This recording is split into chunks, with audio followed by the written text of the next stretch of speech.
Krumjari ka lepak hoisai ngasidi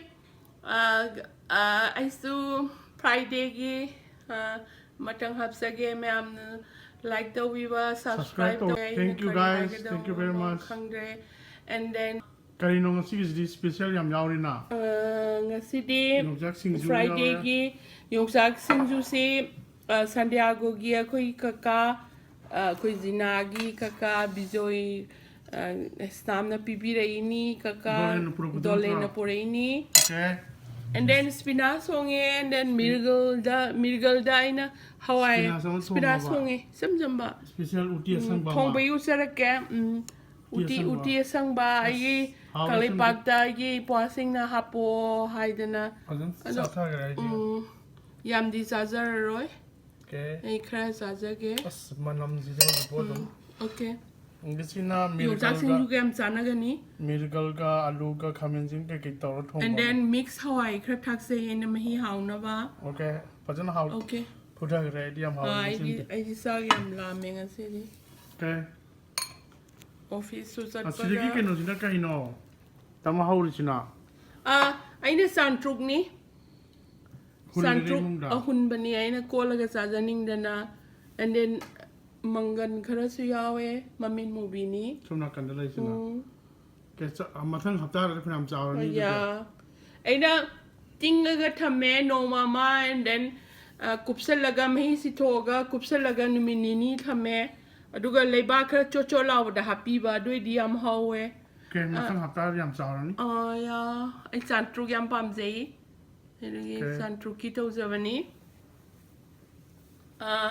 Mangan si mamin movie ni kui tau bung kukti thai do da inda Hawaii oina thage na besan tha ko dim hota besan gi mota yep but thik oi ma pa yeah and the mix Hawaii thai na ngasigi yongsak singju si di aina amba sa gani yam changam de kitan cha to e malai anju mo na pi gani and then this spinach hangam gi mota spinach am thabiu hangam ju fai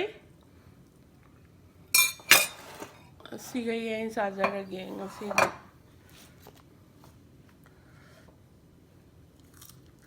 Saan lang As ngasi di.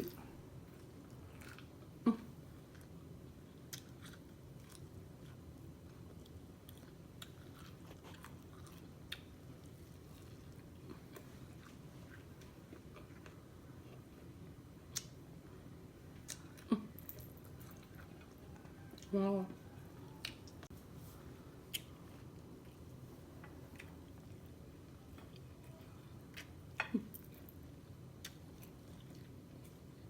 UTI Ashangba yam how.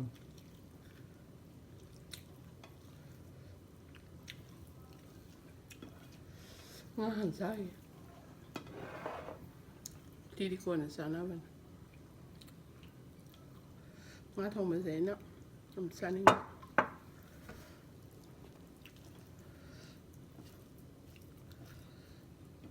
Rau da gi Mrigal na su hen bane hawa.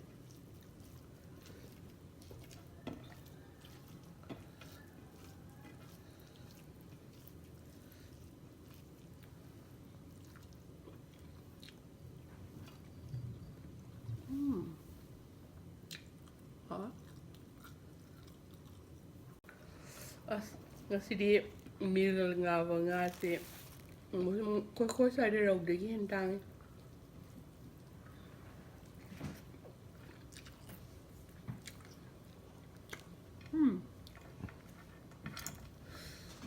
How? In a Hawaii mix Hawaii khra thakse. Maruri khra yaw.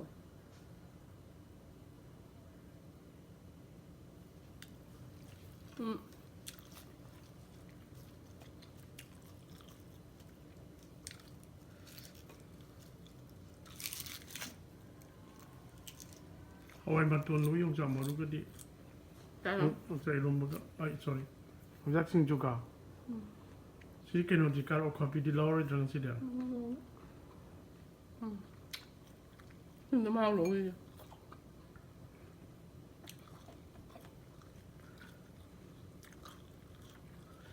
Then yum.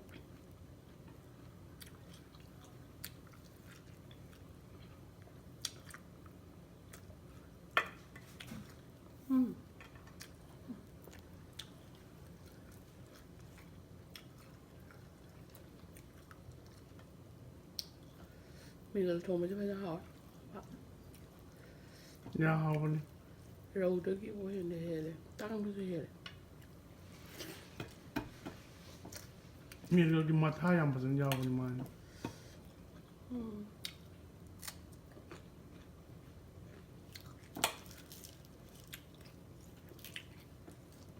Tongue.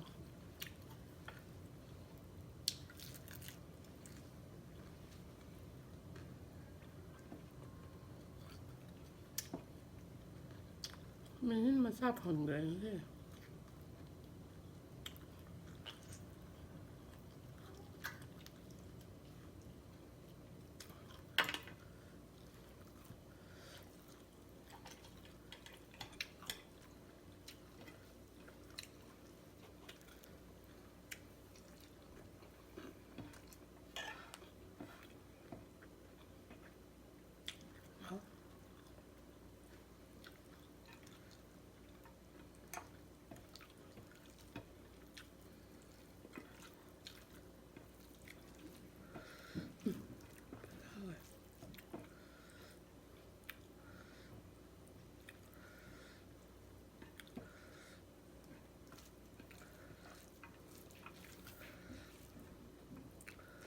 Mình làm ngay chơi rầu để đi sang tắc đầu.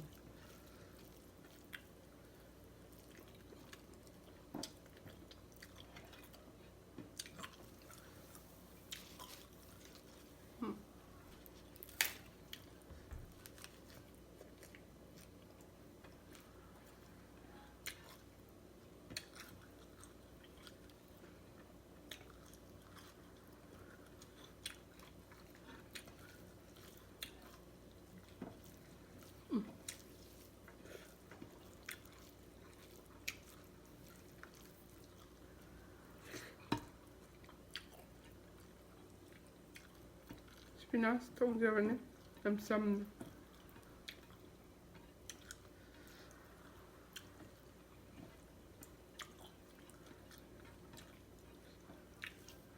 Spinach không hỏi nữa cả. Mà tiếc trái hào ấy thôi. Làm sao thế? UTI cho ngã thùng bôi phải chơi Xăm đấy. xăm bôi xăm như ngay hồi đi cao thế.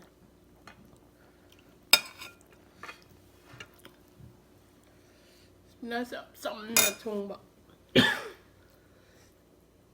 Hangam dong nó thà video khơi ghê. Xăm ăn đấy. Spinach xong dám hỏi.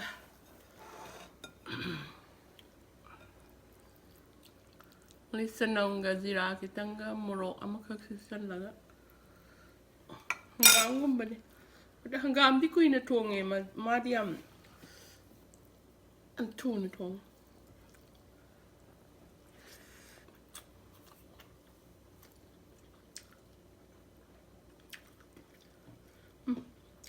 How sada? Spinach sabi yo. Hangam ngum bani. Maru dum loga. Yeah.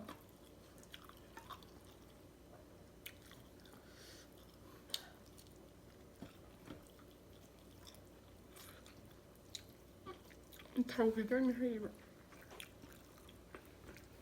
Nó có sao?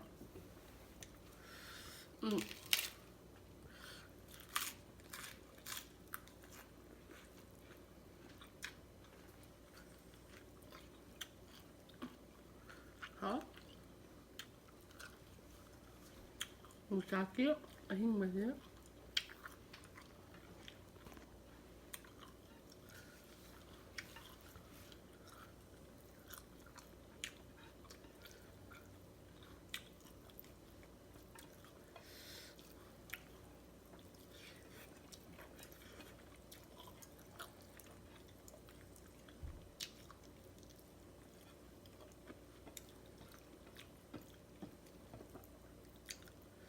Masih spinach di.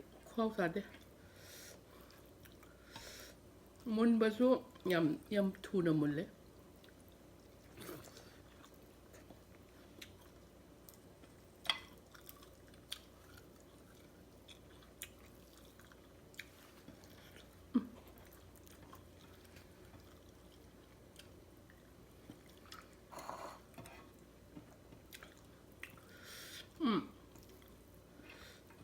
ꯊꯥꯎ ꯈꯤꯇꯪꯒ ꯉꯧꯔꯒ ꯆꯅꯝꯒ ꯖꯤꯔꯥꯒ ꯈꯤꯇꯪ ꯇꯧꯔ ꯍꯥꯎꯋꯦ UTI Ashangba haure ho ꯉꯁꯤꯗꯤ ꯁ꯭ꯄꯤꯅꯥꯆꯁꯦ ꯑꯩꯅ ꯁꯨꯝ ꯆꯥꯔꯨꯕꯗꯒꯤ ꯂꯣꯏꯁꯤꯟꯕ ꯉꯝꯗ꯭ꯔꯦ ꯌꯥꯝ ꯍꯥꯎꯋꯦ ꯆꯥꯕꯤꯌꯨ ꯑꯩꯈꯣꯏ ꯀꯪꯂꯩꯄꯥꯛꯇ ꯀꯩꯅꯣ ꯌꯥꯝ ꯐꯩ ꯍꯥꯏ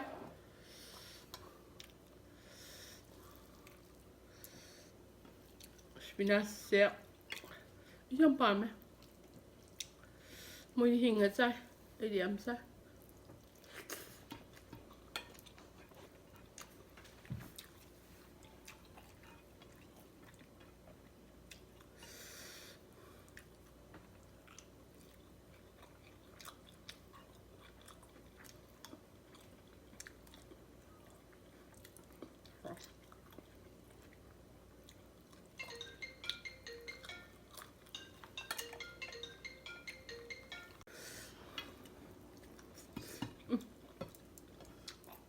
스피나치 안 파메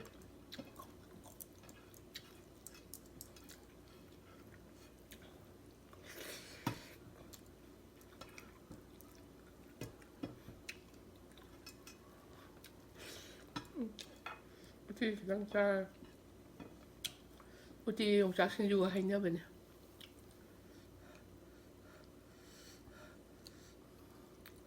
얌도 짜러 회행원 짜자르게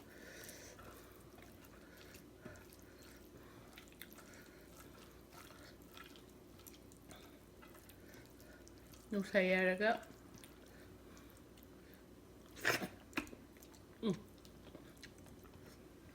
하왜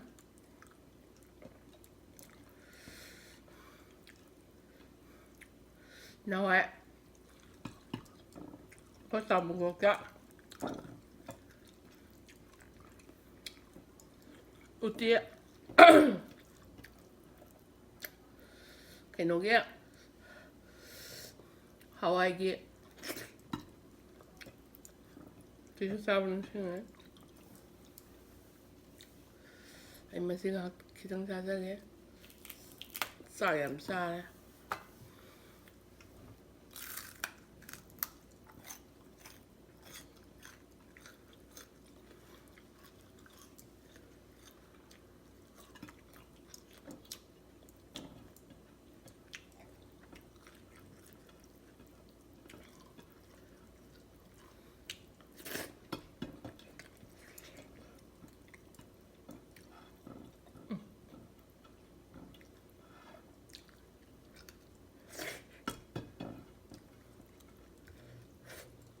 뭐야? 싸신 검색하요?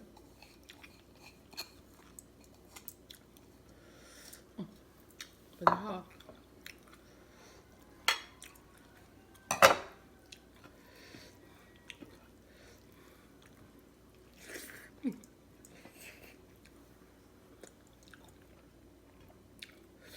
bisa sang dawa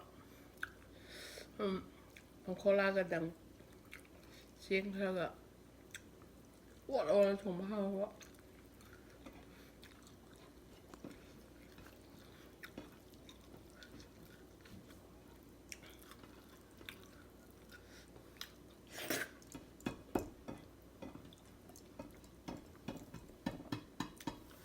wow masih ini yang desaning deh masih yang tengah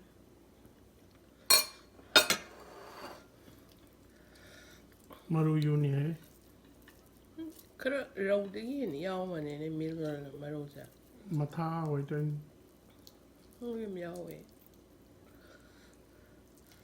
lao ru pani I know